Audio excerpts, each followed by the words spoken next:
সকল আজি কি বনাইছোঁ চোৱা বডিমাহ বুলি কয় আমাৰ এইটো নগাঁৱত বডিমাহ মগু দালি তাৰপৰা ওলকবি দি দিছোঁ টুকুৰা টুকুৰকৈ লগত ডাঙৰ ডাঙৰকৈ আলুটো দি দিছোঁ লগত জিকা তাৰপিছত জিৰা মিট মছলা আৰু জালুকৰ গুড়া নহৰু পিঁয়াজ কাজু বাদাম 4টামান দি দিছোঁ পেষ্ট বনাই পেলাই আৰু লগত বিলাহী দিছোঁ।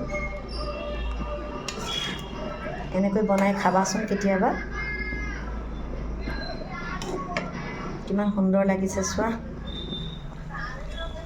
উতলি আছে।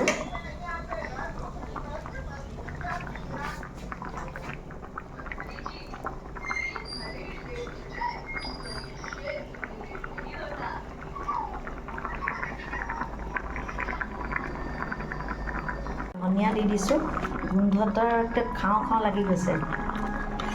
পেষ্টটো দিয়া ওপৰঞ্চিও মই এটা কেঁচা মানে কটা পিঁয়াজ পিচ পিচকৈ ইয়াৰ ওপৰত দি দিছোঁ লগত ধনিয়া কাটি। এতিয়াতো বইল হৈ গৈছে বাৰু, কেঁচা হৈ থকা নাই আৰু মানে কথাটো কৈছোঁ, মই পেষ্টটো নবনোৱাকৈ দিছোঁ।